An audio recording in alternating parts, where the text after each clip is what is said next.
Here's part 2 of Mindset Shift from Hobbyist to Professional. So, I hope all of you had a great week. You were able to put together your SMART goals, put those together with your 12-week year, and are off to the races. Last week, aside from our SMART goals, we talked about imposter syndrome, turning that into a superpower.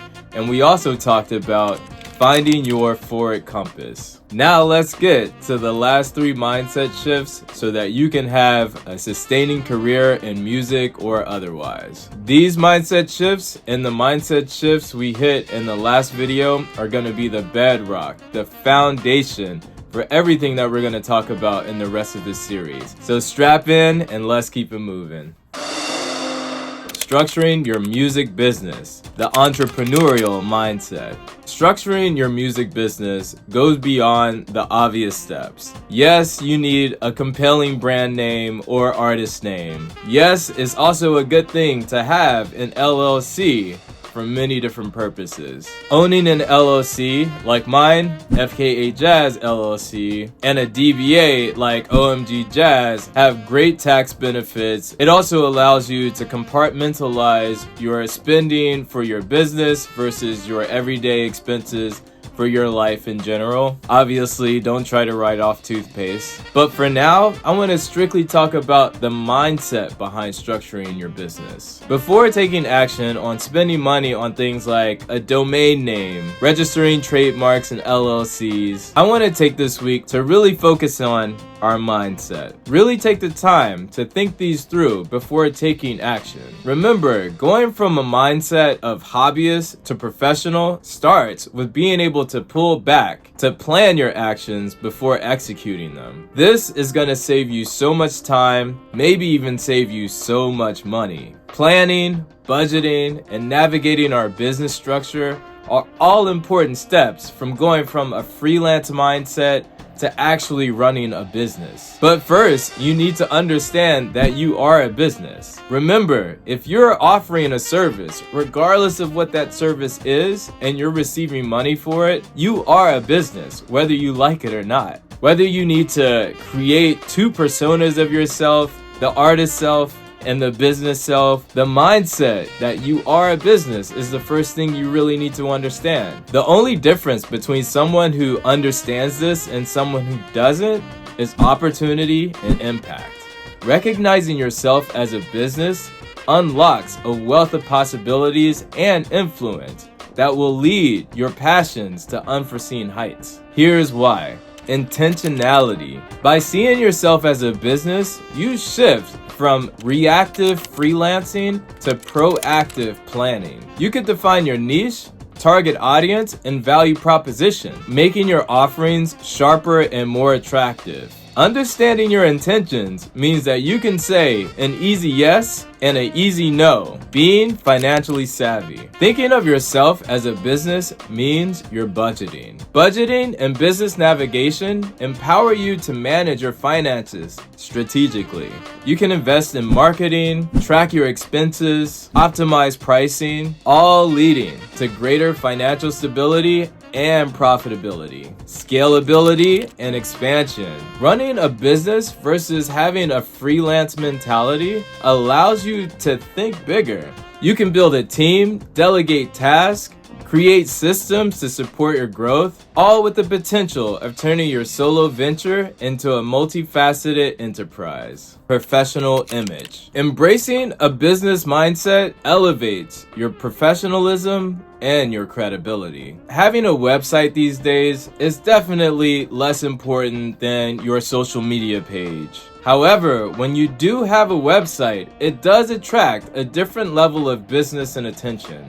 Quick example, I just DJ'd here in New York for the New Year's party at the Ritz-Carlton. I was actually asked if I could also find a jazz trio for that evening. So obviously, I hit up one of my homies. The problem is, as talented as he is, he didn't really have a large social media presence or a website. The people managing the event flat out told us if he doesn't have a website, we can't hire him. So I quickly told him, dude, you need to put up a website. He did it in a couple hours. We sent them the domain and he got the gig.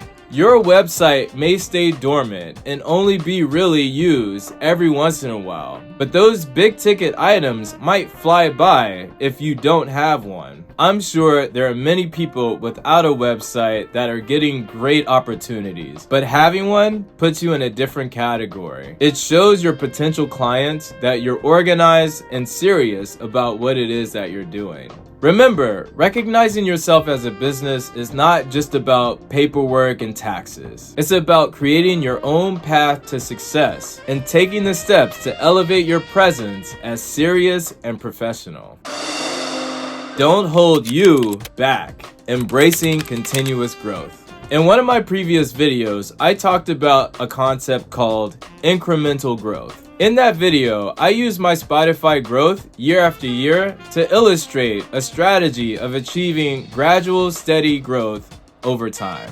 Not letting a need for perfection getting in the way, my goal was to just get started. For most of us, the one thing that's holding us back is ourselves, while all it really takes is just getting started. And a lot of what holds people back from getting started, not feeling ready. But trust me, if you put in your diligent 10,000 hours, you're ready, and the only thing that's holding you back is you. That's why planning is great, but you should only really take 1 to 2 weeks to plan. Hence, why the first segment of our series is in 2 parts, so you have 2 weeks to plan. But that should be it. After these 2 weeks, you should be on your way to doing everything you need to do in order to create a sustainable career in music or otherwise. With my music, I just decided to start. I knew I wasn't skillfully where I wanted to be, but I also had confidence that I would continue to grow, eventually find my niche and what I love to create, and also find my audience. And yes, some of the music, some of the mixes that I did in the past,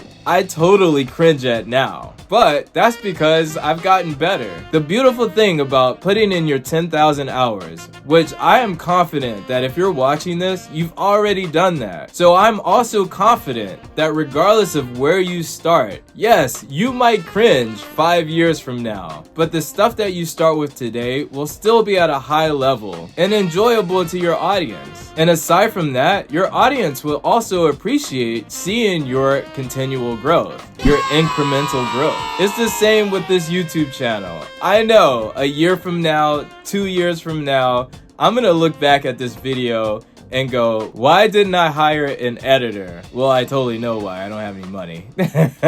But I gotta start somewhere, and I really appreciate you guys being on this journey with me. Another thing that can hold people back is comparing themselves to others. One of the greatest lessons that I've learned in my 20 years of Buddhist practice is that there is no value in comparing myself to anyone else. We're all unique in what we do, who we are, and so we should celebrate that. As I like to say, there's only 2 people I compare myself to. The me of the past and the me I want to be. And just to be clear, there is a difference between comparing yourselves to others and learning from other people's example. Comparing yourself to others can be demotivating and lead to self-doubt. On the other hand, learning from others focuses on growth and development and is driven by a desire to improve. It's a subtle difference, but the difference will give you tremendously different results. The mindset you choose will determine the difference between having a great business and not having business at all. But obviously, you understand that. That's why you're here. Enjoy the journey. Celebrate those wins, the big ones and the small ones, and make sure you're balancing your work and your well-being. Before I say anything else, let me just also say congratulations for getting this far. See, we're already celebrating a win. Take that deep breath and realize that this right here, this is a win. It's definitely a win for me because doing these videos is not easy. Contrary to popular belief, I do not like talking. It's not a natural state that I'm usually in. A lot of the people that I work with would probably tell you that I'm flat out lying. But when I'm in a work environment or around people that I work with, I push myself just a little bit to make sure that the people I'm around are comfortable and understand that I'm right there with them. But I am definitely an introvert. So doing these videos week after week where all I'm doing is talking, I don't have a saxophone in my hand, that's a big change and something that I decided I wanted to challenge myself with in 2024. In this segment, in part 1 and here in part 2, we've gone through many different concepts. But this one right here, enjoying the journey, is the one that I hope keeps you grounded throughout all of the wins and all of the struggles. It's simple, maybe even a little cliche, but at the end of the day, we have to take enjoying the journey just as serious as the day-to-day grind. If you follow me on Instagram and check out my stories, you probably see all the time me celebrating little wins, whether it be a certain number of streams that I gotten on a new release or an awesome show that I just did and wanted to really thank all of the people that were there. Regardless of what it was something that I felt I wanted to be able to share, not as a flex, but to really give myself a moment of celebration so that when I am struggling, I remember these moments. And the cool thing is, there are people that end up celebrating these moments with me. People who care about my big and small victories just as much as I do. I appreciate you guys so much. Either way, all of the small victories, all of the big victories, those are the driving force. That's the fuel that keeps you moving forward. Remember, the journey is a marathon, not a sprint. Celebrating the wins, big and small, enjoying the journey, helps you appreciate the progress you've made, even when it feels slow and insignificant. It's like collecting little motivational gems along your path. And like I said, don't underestimate the power of sharing your victories either. It might feel uncomfortable, but honestly, the people around you, if they genuinely care about you, will love to share in the victories and know what's going on in your life. It's great sharing your victories with a supportive community. And remember, sharing your victories will help you unmask the haters. But in all seriousness, the great thing about sharing your victories is that you open yourself up to the possibility of inspiring other people, as long as they're not comparing themselves to you. Remember, this mindset shift is not just about acknowledging milestones. It's about savoring the process. Take the time to appreciate the skills you've learned, the connections you've made, and the experiences that you've gained along the way. These are all the building blocks of your journey, and each one deserves its own moment of celebration. So go ahead, fam, pat yourself on the back, share your wins, and most importantly, enjoy the incredible ride. As always, thank you so much for watching. Make sure you comment below so that you're eligible for the giveaway at the end of this series. I look forward to reading all the comments. Don't be afraid to share your thoughts, and I'll see you on the next one. Peace.